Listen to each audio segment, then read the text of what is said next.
ফেব্রুয়ারিতে ত্রয়োদশ জাতীয় সংসদ নির্বাচন। সারা দেশ প্রস্তুত হচ্ছে একটি অবাধ, সুষ্ঠু ও গ্রহণযোগ্য নির্বাচনের জন্য। কি ভাবছে সাধারণ মানুষ থেকে শুরু করে আগামীর জনপ্রতিনিধিরা, সে কথা জানাতে ডিবিসি নিউজের ইলেকশন এক্সপ্রেস ছুটে যাচ্ছে সব সংসদীয় আসনে। আজ সারাদিন ছিল সংসদীয় আসন ২১, রংপুর ৩-এ।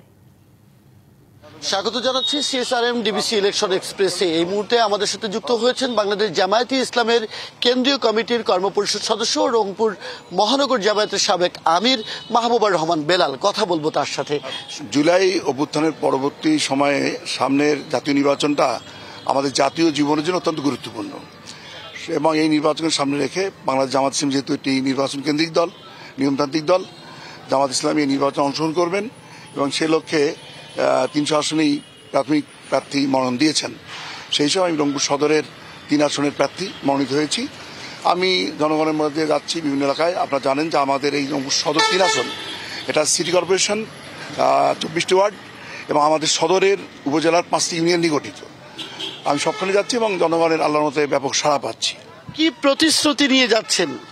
আমাদের প্রতিশ্রুতি হলো, প্রথম কথা হলো যে এই যে দীর্ঘ দুঃশাসনের পর, ফ্যাসিবাদী শাসনের পর আমরা যে অভ্যুত্থানের মাধ্যমে আমরা মুক্ত হলাম, এই আগামীতে এমনভাবে দেশ চলা উচিত যে জন্য শহীদরা আত্মদান করেছেন, সেই আত্মদানের সেই শহীদদের স্বপ্ন ছিল একটা বৈষম্যহীন দেশ গড়ার। জনাব বেলাল, একটু আপনার কাছে জানতে চাই, এই আসনের ইতিহাস যদি আমরা তাকাই, অতীতে কিন্তু আওয়ামী লীগ এবং জাতীয় পার্টি এই আসনে তারাই মনোনীত হয়েছে।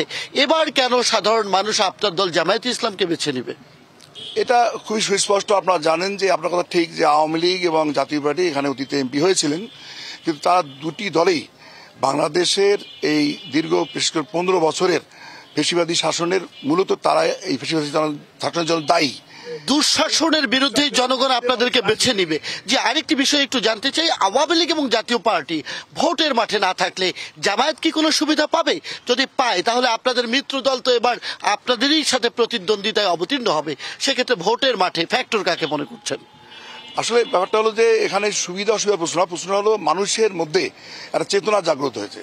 তারা অভ্যুত্থান পরবর্তী এই বাংলাদেশকে নতুনভাবে গড়তে চায়, তারা অতীতের দুঃশাসন থেকে মুক্ত হতে চায় এবং সেই লক্ষ্যে আমি মনে করি আওয়ামী লীগ বা জাতীয় পার্টি বা অন্য কোনো দল বিবেচ্য হবে না। অনেক ধন্যবাদ এবং কৃতজ্ঞতা আমাদেরকে সময় দেওয়ার জন্য। সিএসআরএম ডিবিসি ইলেকশন এক্সপ্রেস আগামীকাল সারাদিন থাকবে রংপুর 4 আসনে, তুলে ধরবে সেখানকার রাজনৈতিক দলগুলোর নির্বাচন কেন্দ্রিক প্রস্তুতি, প্রতিশ্রুতি, তুলে আনবে ভোট কেন্দ্রিক ভোটারদের ভাবনাও। থাকুন সিএসআরএম ডিবিসি ইলেকশন এক্সপ্রেসের সাথে।